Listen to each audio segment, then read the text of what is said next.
Assalamualaikum warahmatullahi wabarakatuh. Waalaikumsalam warahmatullahi wabarakatuh. Perkenalkan, kami dari Room 4 akan mempresentasikan mengenai kasus bolos sekolah di kalangan pelajar. Adapun anggota di Room 4 yaitu saya sendiri yang Yufrastika, lalu ada Yulia Afni yang bertindak sebagai kepala sekolah SD. Selanjutnya ada Heni Wulansari yang bertindak sebagai kepala sekolah SMP, Pira Yudhistira yang bertindak sebagai kepala sekolah SMA, dan Tengku Berkah Nilasari yang bertindak sebagai kepala sekolah STM. Baiklah, langsung saja kita memasuki ruangan diskusinya. Bismillahirrahmanirrahim. Assalamualaikum warahmatullahi wabarakatuh. Waalaikumsalam warahmatullahi wabarakatuh. Selamat pagi, Ibu-ibu kepala sekolah. Pagi. Bagaimana kabarnya pagi hari ini? Alhamdulillah sehat. Alhamdulillah. Baiklah, pertama-tama marilah kita ucapkan puji syukur kepada Allah Subhanahu wa Ta'ala karena telah memberikan kita rahmat, kesehatan, dan keselamatan sehingga kita dapat berkumpul di via Zoom ini. Adapun topik yang akan kita bahas kali ini mengenai kasus bolos sekolah di kalangan remaja. Baiklah, kita langsung saja masuk. Di sini saya pertama akan menyampaikan tentang manajemen pendidikan. Pastinya ibu-ibu kepala sekolah sudah tahu tentang manajemen pendidikan, tapi saya akan menyampaikannya ulang. Manajemen pendidikan adalah proses yang perlu diterapkan dalam dunia pendidikan agar tujuan dan dari pendidikan dapat tercapai. Sedangkan manajemen peserta didik adalah penataan dan pengaturan terhadap kegiatan yang berkaitan dengan peserta didik, mulai masuk sampai keluarnya peserta didik tersebut dari sekolah. Manajemen peserta didik bukan hanya berbentuk pencatatan data peserta didik, melainkan meliputi aspek yang lebih luas yang secara operasional dapat membantu upaya pertumbuhan dan perkembangan peserta didik melalui proses pendidikan di sekolah. Ruang lingkup manajemen kesiswaan. Yang pertama ada penerimaan siswa baru. Di dalam penerimaan siswa baru ada penetapan daya tampung, terus membentuk panitia penerimaan siswa baru dengan perincian tugasnya antara lain, yang pertama menentukan waktu kegiatan atau jadwal pelaksanaan, yang kedua mempersiapkan formulir, yang ketiga menentukan syarat-syarat pendaftaran, dan yang terakhir melakukan pendaftaran calon siswa. Selanjutnya ada pembinaan siswa, yang di dalamnya berisi pembinaan yang dimaksud agar siswa dapat berkembang kemampuannya secara optimal sesuai dengan tujuan sekolah. Selanjutnya ada kegiatan yang meliputi membagi siswa baru dalam kelas atau kelompok, mengadakan MOS, mengumpulkan biodata siswa, mencatat siswa dalam bentuk buku induk, pembinaan, dan disiplin siswa.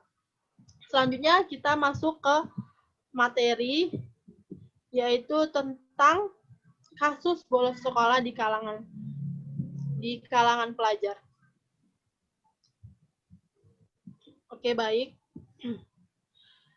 Pertama-tama bolos sekolah. Bolos sekolah itu merupakan salah satu dari kenakalan remaja yang sangat populer baik di sekolah dasar ataupun di sekolah menengah. Menurut survei, jumlah siswa yang membolos pada jam efektif sekolah hanya sedikit dibandingkan dari jumlah siswa yang tidak membolos. Kejenuhan akan kurikulum sekolah merupakan salah satu penyebab mereka jadi bolos sekolah. Penyebab lain adalah masalah pribadi dengan orang tua, pacar, tentunya, keluarga, maupun dengan teman-teman. Dengan adanya masalah ini, membuat mereka tidak konsentrasi dalam belajar.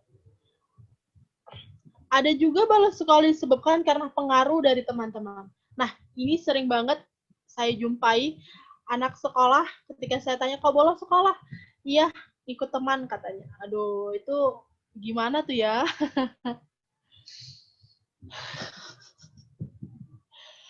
Melihat tingkah pengaruh rumah bisa hilang, melihat tingkah pengaruh teman-teman yang disebut dengan konformitas sangat besar.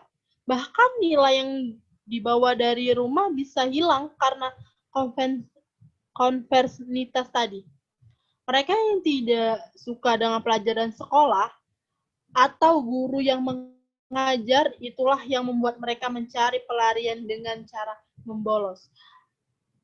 Walaupun secara tidak langsung, hal seperti ini sebenarnya bukan merupakan suatu jawaban yang baik untuk dilakukan.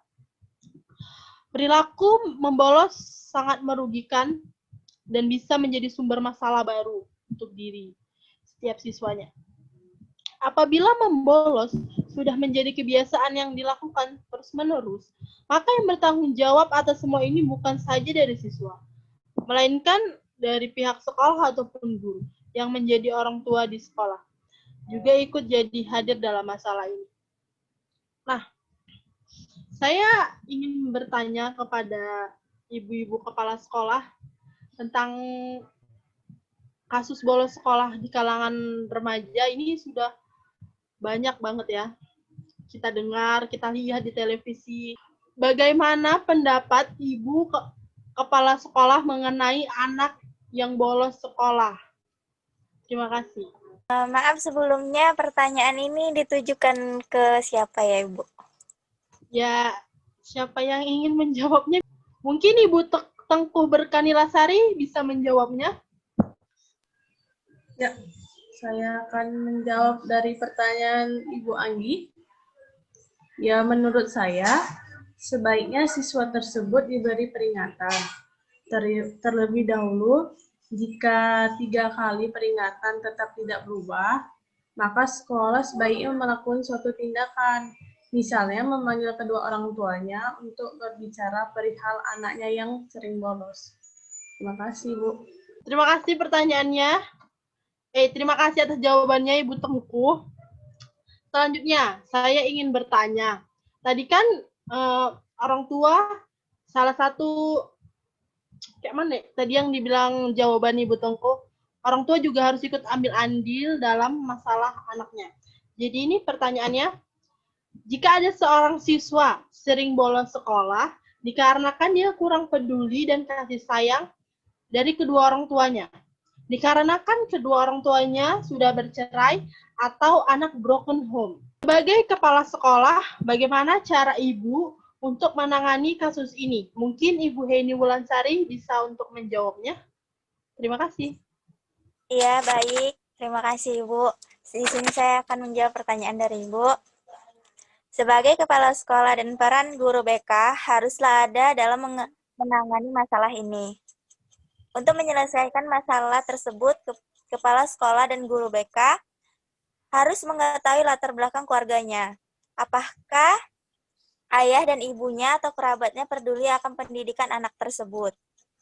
Jika tidak, seorang guru BK harus mengundang anak dan orang tuanya agar datang ke sekolah untuk ditanyakan.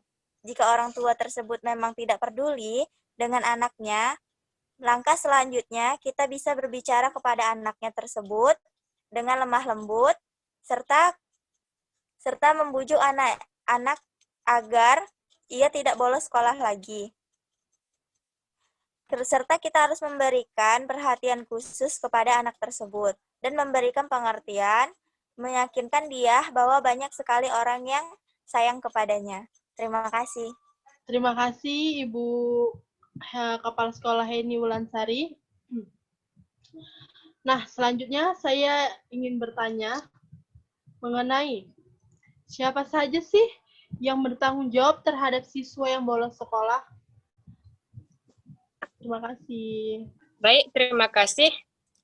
Saya akan menjawab pertanyaan dari Ibu.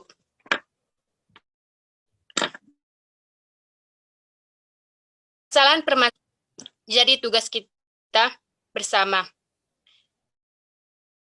Dan sudah seharusnya warga sekolah mendukung kinerja guru BK dalam pengabdiannya pada sekolah warga.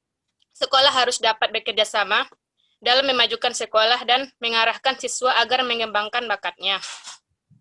Ini memang bukan siapa yang harus bertanggung jawab, tapi bagaimana wali murid, kepala sekolah, guru-guru, siswa, dan seluruh warga sekolah bisa menciptakan lingkungan yang kondusif sehingga kata bolos bisa memudar dari siswa sebagai peserta didik yang baik. Sekian dan terima kasih. Terima kasih kepada Ibu Yuli Afni atas jawabannya. Selanjutnya, saya ingin bertanya, bagaimana sih memotivasi siswa yang hobi sekali membolos sekolah? Mungkin Ibu Pira Yudhistira bisa menjawab pertanyaan ini. Baik, saya akan menjawab pertanyaan dari Ibu moderator. Bagaimana memotivasi siswa yang membolos? Memberikan motivasi kepada siswa bisa melalui masukan dengan kalimat positif atau memberikan dorongan kepada siswa agar lebih semangat dalam mengikuti proses belajar, sehingga mengurangi niat atau kegiatan bolos sekolah. Memotivasi juga tidak hanya melalui suatu kalimat atau kata-kata, tetapi dengan menggunakan metode atau kegiatan yang beragam. Jadikan siswa lebih aktif, menciptakan suasana yang kondusif, lebih melibatkan diri untuk membantu siswa dalam mencapai hasil yang diinginkan, dan memberikan petunjuk pada siswa agar sukses dalam belajar. Jika sudah melakukan hal-hal tersebut, maka akan membuat siswa termotivasi untuk belajar dan lebih bersemangat. Karena salah satu pemicu seorang siswa bolos adalah bosan dengan suasana yang ada di dalam kelas. Seperti itu. Terima kasih. Ya, baik. Terima kasih atas tanggapannya, Ibu. Nah, jadi saya di sini mendapat faktor-faktor anak itu bolos itu bukan hanya dari diri dia sendiri, tapi mungkin karena ada masalah dengan keluarga atau pacar ya, ibu-ibu, kepala sekolah. Terus ada juga yang karena diajak teman, ada juga yang ya ikut-ikutan teman gitu ya. Aduh, ibu-ibu kepala sekolah ini benar-benar hebat. Baik, terima kasih kepada ibu-ibu kepala sekolah telah hadir di sini. Jadi, saya menyimpulkan dari ibu-ibu kepala sekolah tadi, cara menangani siswa yang sering bolos sekolah, yang pertama itu, kita harus lembut, tapi harus tetap tegas juga. Yang kedua, kita harus melakukan pendekatan kepada siswa yang suka bolos. Selanjutnya, mengenali teman atau siswa lain. Selanjutnya, bertanya kepada siswa, kenapa ia bisa bolos, apa masalahnya.